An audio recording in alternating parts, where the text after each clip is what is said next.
I'm Kevin Jones from Rock Solid Knowledge, and in this walkthrough I'm going to show you how to use the Rock Solid Knowledge Fido.net component inside Duende IdentityServer to provide passwordless authentication.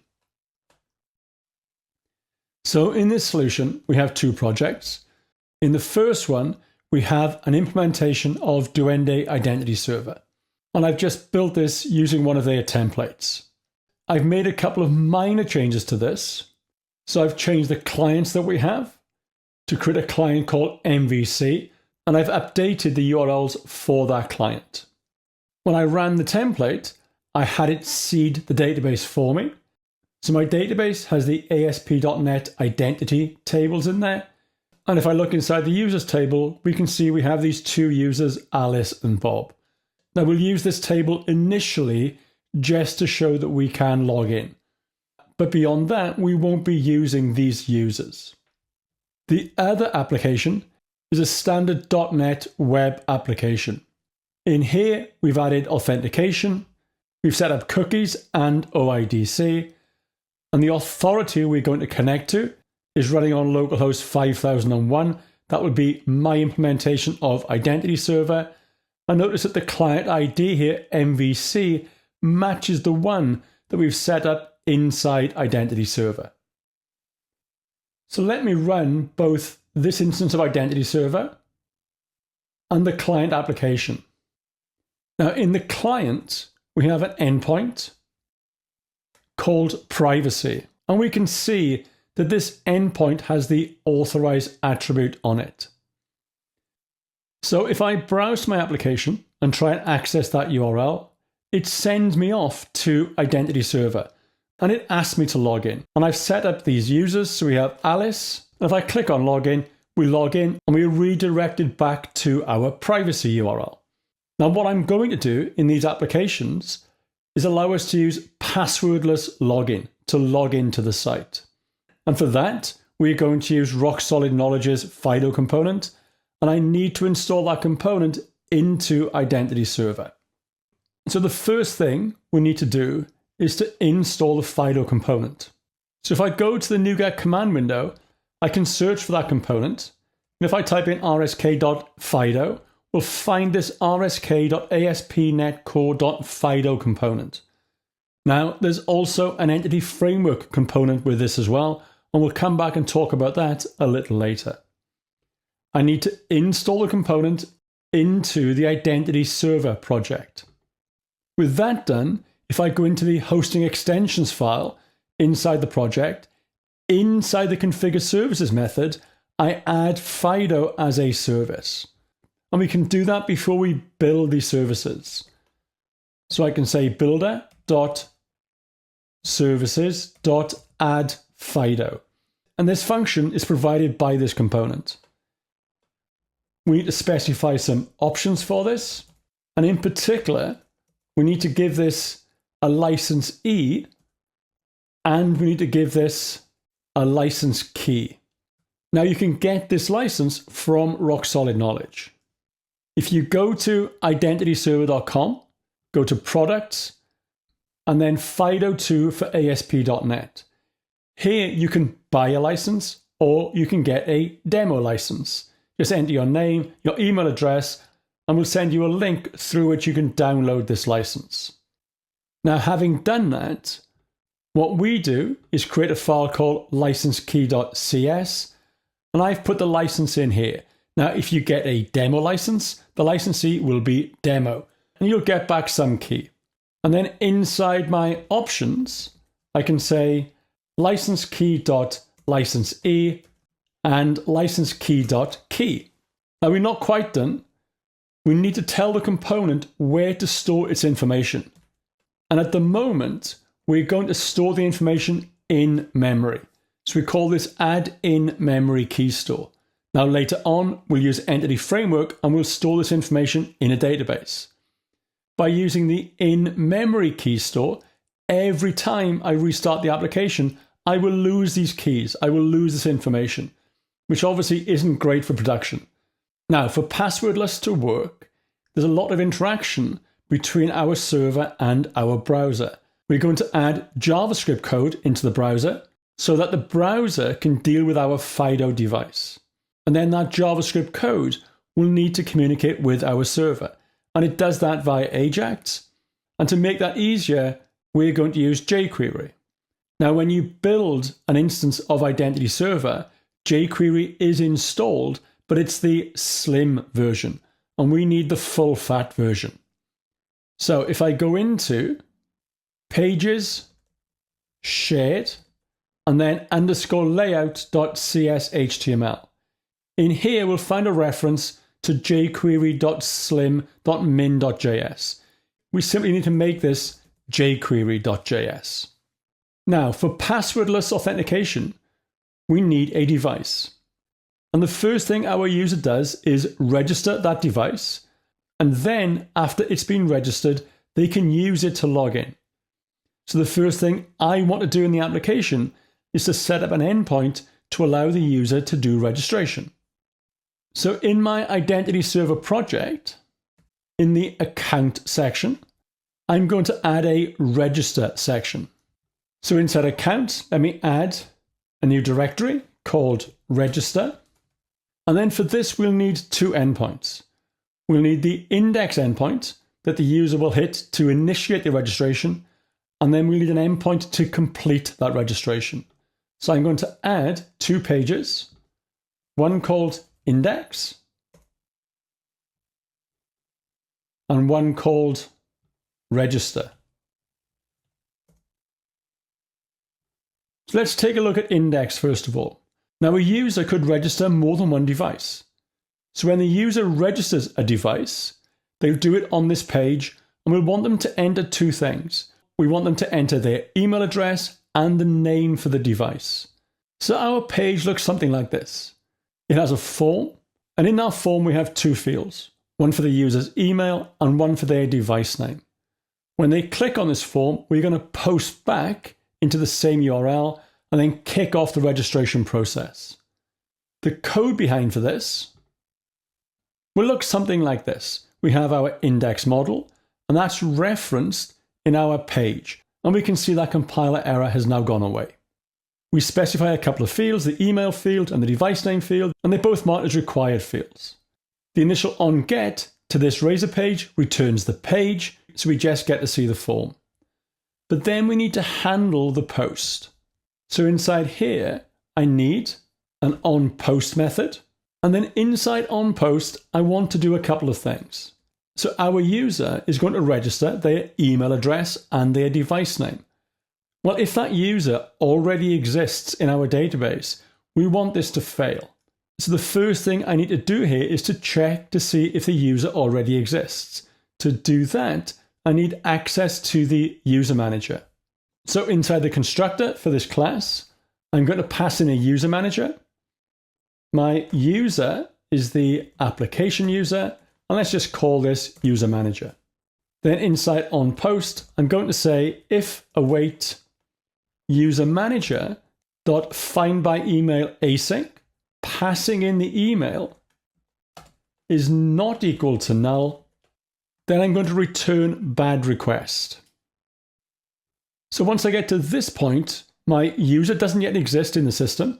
So I want to add the user and register the device. Registration is a two-part process. We have to initiate registration, and then we return to the browser, and we then let the browser interact with the user and the device to complete the registration. To initiate registration, we need to use our FIDO component. To use the FIDO component, I need to inject another data member here. The data member I'm going to inject will be of type iFIDO authentication, and we'll call it FIDO authentication. And this comes from the rock solid knowledge FIDO component. Inside my onPost, I'm going to create something known as the challenge. So I say var challenge equals FIDO authentication dot initiate registration.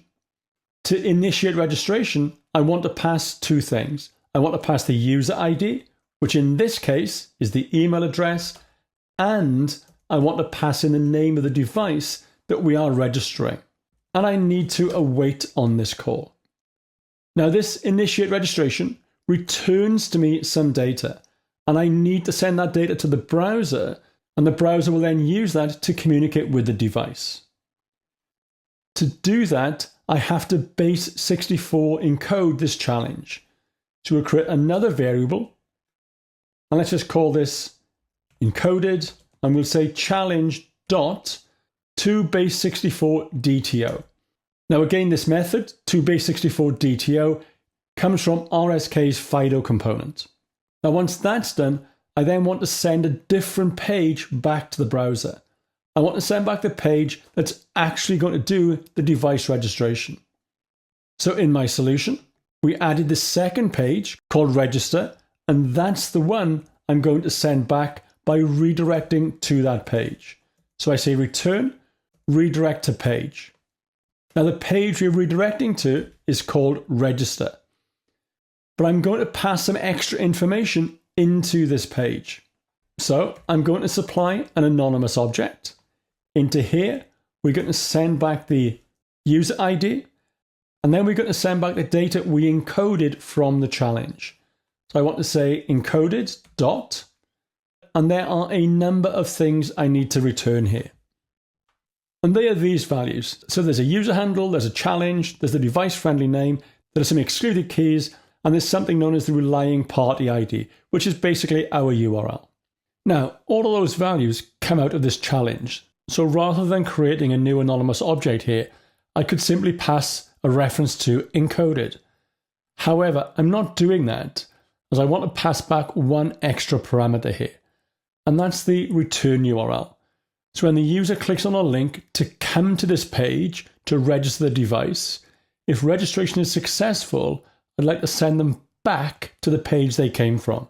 So here, I'm going to pass this value return URL that I need to include as a property on this page. And that property is going to look like this. So from here, we're going to redirect to the register page, and it's the register page that's going to do the heavy lifting of registering our device. So what does that page look like? So let me close all of these tabs, and then let's go and set up our register page.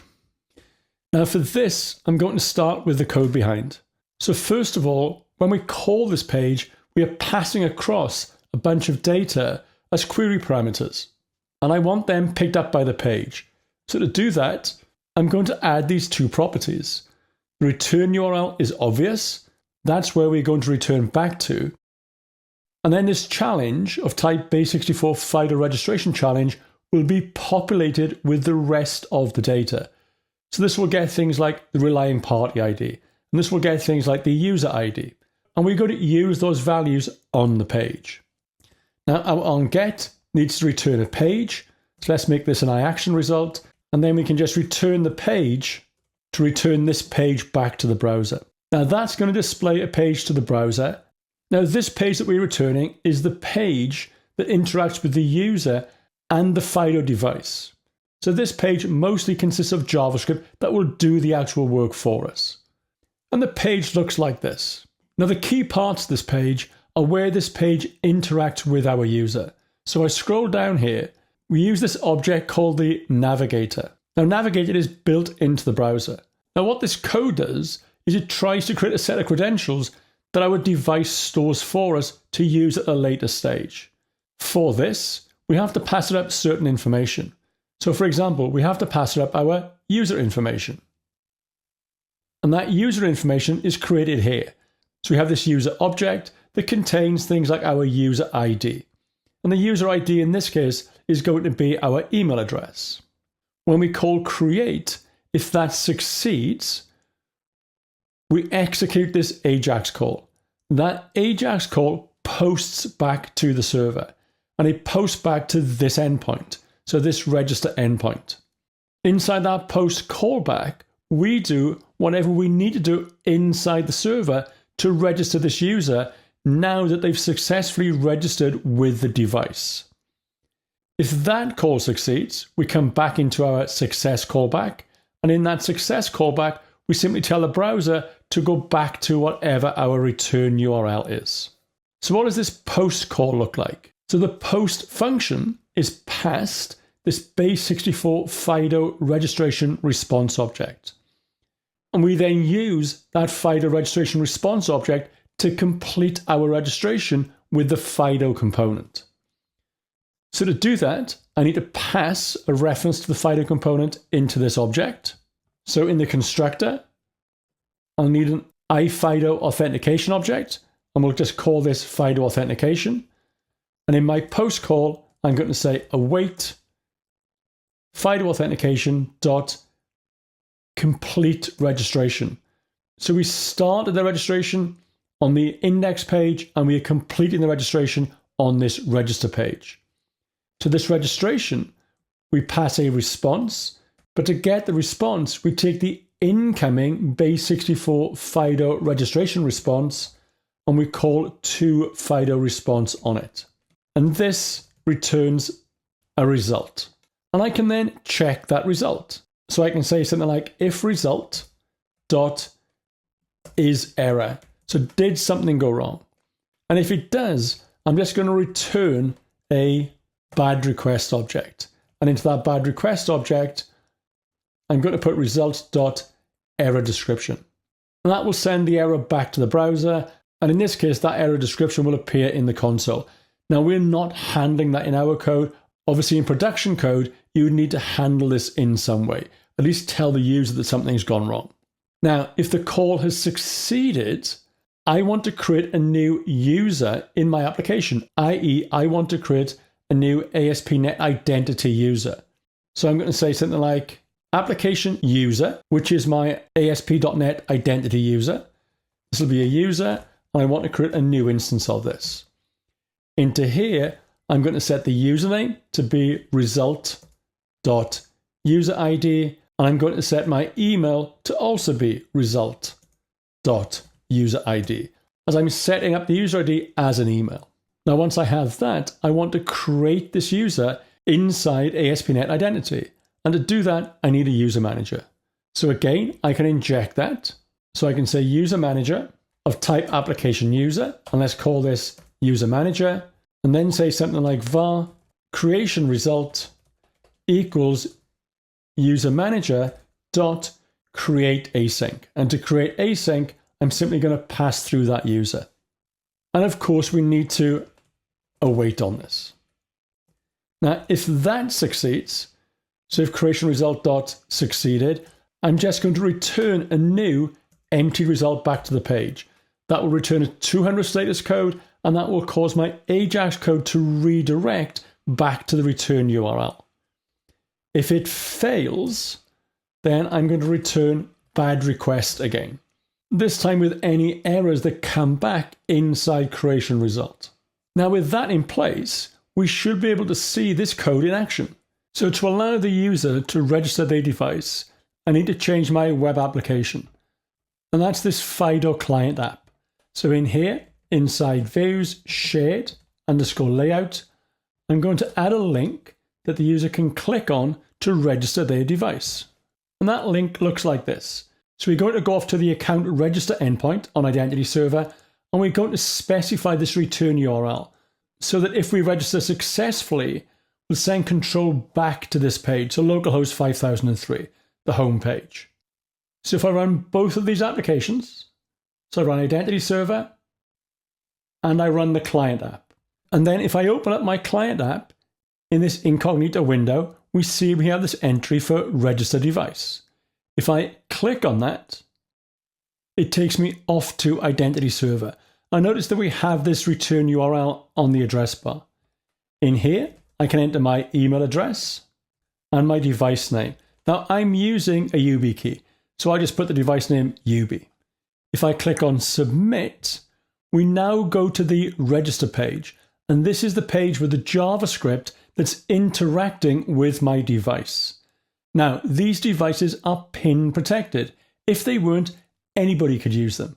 So to use this, you must know your PIN. So I enter my PIN, click on next, and it then asks me to interact with the device. In my case, we touch the device. That's now registered successfully, and it's redirecting me back to my application. So now from here, we can add our logon. And then rather than using a username and password to log on, we can use the device and use a passwordless logon. So let's go and add that. So to log in, again, I need to add 2 pages into the application, into IdentityServer. So under Pages, Account, I could just replace the login pages that are here, but I'm not going to do that. Instead, I'm going to add a new directory, and we'll call this passwordless. And then in here, I'll add another directory called login. And then in there, I need to add 2 Razor pages. We'll have one called index, and we'll have one called login. And logically, these will work in a very similar way to the registration pages. When we try and log in, we'll land on the index page. Into that, we'll initiate the login, and we'll enter our email address. We'll then be redirected to the login page. That page will interact with the device and attempt to use the device to allow us to log in without entering our password. So once we have that, what do these pages look like? Well, the index page is very straightforward. This will have 2 things. It will have a form into which I can enter my email address, and we need to add a property for that email address in the code behind. Do that in a moment. And it has a link that I can click on if we haven't already registered our device. So this will just go off to the account register index page and allow me to register this device. So in the code behind for this, I need to bind a property for my email address. And then just like the registration, I'm going to need a reference to an iFIDO authentication object that again we'll call FIDO authentication. On get, we'll change to be an iAction result. And from here, we'll return the page that we just created. When the user interacts with that page, they'll click on the submit button, and that will send a post back to this code behind. So we'll have an async post method. And let me give myself some space. And then inside our post method, we'll do the equivalent for login that we did for registration. We need to initiate the login. The way we do that is by taking our FIDO authentication and calling it initiate authentication method.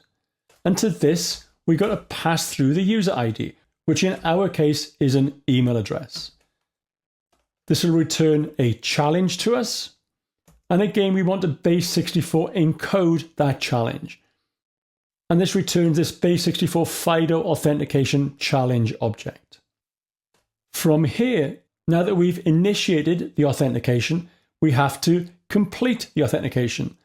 And we do that on the login page. So again, I want to redirect to the page. So we say return, redirect to page. The page we want to redirect to is the login page. And then to this, I'm going to pass some information from this DTO, and I'm going to pass across a return URL. So we need to add a return URL property into this class as well. So I'm going to send across the user ID. I'm going to send across the base64 challenge, the relying party ID, and the keys. And then, as I said, I also want to pass across a return URL. So let me add another property here, and that property is the return URL property that will be set when we come to this page. Now I'm also going to wrap this in a try catch handler. This thing might throw a public key credential exception. And if it does, then we're going to return a bad request object passing in the message from that exception. So that's the index page, and that's very straightforward. For the login page, again, we'll start with the CS_HTML. Again, my onGet is going to return an action result. And again, we're going to have a couple of properties. We'll have this base64 FIDO authentication challenge that contains the data we just passed across from the index page. And we'll have the return URL that we're also passing across from the index page. Inside onGet, we just return the page. And then I need an onPost. Now, my onPost will be async, so it'll return a task of iAction result, and it will take a parameter. We're going to pass some data up to this onPost. And the data we're going to pass up is one of these base64 FIDO authentication response objects, which I'll call authentication response. and we're going to extract that from the body of the post. Now, just like registration, I need a reference to an iFIDO authentication object. And then once I have that reference, I can complete my authentication. And we do that by calling complete authentication. Then in the same way that we did for registration, if we get an error, we're going to return bad result. But now if the authentication is successful, we want to reach into our database and see if we can find this user. So again, for that, I need a user manager of type application user that we'll call user manager. And then I'm going to call user manager.find by email async, passing in my user ID, which is my email. If that's null, I'm going to return bad request. If it's not null, then I want to sign in. And for that, I need a sign-in manager. So let me put this on a separate line. And then let's add a reference to the sign-in manager, again of type application user, and we'll call this sign-in manager. And now we can say sign-in manager.sign-in async, passing in the user, and then a flag saying that we don't want this to be persistent.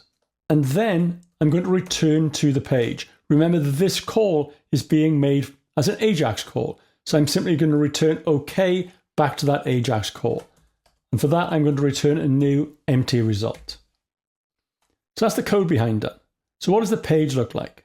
Well, again, this is very similar to the code that we saw for registration. The key part now is that I take my navigator and I call credentials.get. So do we have these credentials in the device? And we pass to it this challenge that was returned to us when we initiated the authentication. If we have the credentials, then I post back to this page. And as we just saw, when we post back, we call complete authentication. If authentication completes successfully, I return OK. Inside my AJAX success callback, I then set my location href to whatever the model return URL is. And that was set when we initially came to this page. Now notice there's one slight kink here. That model return URL is HTML encoded. So I need to decode it before we use it. Now at the moment, we have no way of getting to this page. So let me show you. So in my FIDO client application, on the home controller, I have this authorize attribute. So I can't get to this privacy page unless I'm authorized. If I again run the identity server and the client, I'm in a clean instance of the client, so I'm not logged in. If I click on privacy, it takes me to the login page. So it doesn't take me to the passwordless login page. Now we'll fix that in a moment, but just as a short-term fix, let me do this. Inside the original login page, so the one inside pages, account, login, index.cshtml, where we have these buttons inside the form, I'm going to add another button, and when we click on that button, we go off to the passwordless authentication. So let me restart both of these services. Then if I open up the home page for my application and click on privacy, it takes me to the login page. I can then log in using passwordless authentication, and I can enter my email address. And if we click on submit, then it asks me to interact with the device. So I enter my PIN, click on next, interact with the device, and again, we are logged in. Now, because I've added this button onto this login form, we have no redirect URL set up here, which is why we're staying on this screen. So let's go and fix that now. So to fix that, I want to bypass the original login screen altogether. And we can do that through configuration. So inside hosting extensions, inside the configure services call, I add a call to configure application cookie, and I specify the login path. And the login path I want to use is the passwordless login. So /account/passwordless/login. And that should now take me directly to the login page. So again, if I run identity server and I run my client and then go to the browser, and let's walk through the entire setup. So I click on register device, I enter my email address, enter my key name. We interact with the key by entering my PIN, touch the key, and we've now been redirected back to the home page. Privacy, remember, is authorized. So I click on privacy. I now go directly to the passwordless page. And notice there is a return URL set. On here, if I enter my email address, click on submit. Again, we're interacting with my key. So I enter my PIN, then interact with the key. Authentication works. And we've been sent back to the browser and we are on the privacy page. So we must be authenticated. So I want to make one last change to this project. At the moment, our FIDO component is using an in-memory key store. And as I've said, that leads to problems. When I shut the application down and restart it again, those keys are lost. And really, that's not acceptable. So the component comes with Entity Framework support. So to add Entity Framework support, we need to do two things. We need to remove the reference to the in-memory store and use the Entity Framework store, but we also have to prepare the database. And to prepare the database, I need to create and run migrations. Now, I'm going to add that code to generate those migrations into this project. However, you could create a separate project and add the migrations into that project. And there are good reasons for doing that. These migrations are generally only run once, and you don't necessarily want that code polluting this project. If you want to see how that's done, there's another video on this channel where we add this FIDO component into Identity Service, but in that case, we use the FIDO component to provide two-factor authentication. The Entity Framework support is done in exactly the same way. So if you wanted to add migrations into a separate project, the way we do it here would be done in exactly the same way as we did it on the other video. So to do it within this project, the first thing I need to do is to add RSK's FIDO Entity Framework support library. And I'm going to add that into this Identity Server application. So we install that. Then instead of add in-memory key store, I can now say add Entity Framework store. And to add Entity Framework store, I need to pass it the Entity Framework configurations. So this takes an action. And in here, we can configure our options. So I want to say options.use SQLite, as that's the database that we're using here. Into SQLite, I need to pass my connection string, and that's in my app settings file. And then we can also configure the call to use SQLite. And then inside here, we tell us what to use to generate the migrations. So this takes another options that I'll call dbopts, and we can say dbopts.migrationAssembly. And then to find this assembly, I can just use the name of the class that we're in. So now we need to generate the migrations. And we can do that from the command line. So here I'm in my IDS directory. And in this directory, I can run this command to generate my migrations. Now the DB context we're using here is called FIDO DB context. And that's the DB context that the FIDO component uses. We name this migration FIDO migration, and we're going to put it into the migration/FIDO directory. So if I run this, it generates these migrations for me. And if I look in the Identity Server project, in the migrations folder, sure enough, there are the migrations. To apply these migrations, we run .NET EF database update and pass it the name of the context. And that will apply the migrations to the database on my behalf. And again, we can see this. So if I go to the database viewer, this is inside Rider. Look at my database and refresh it.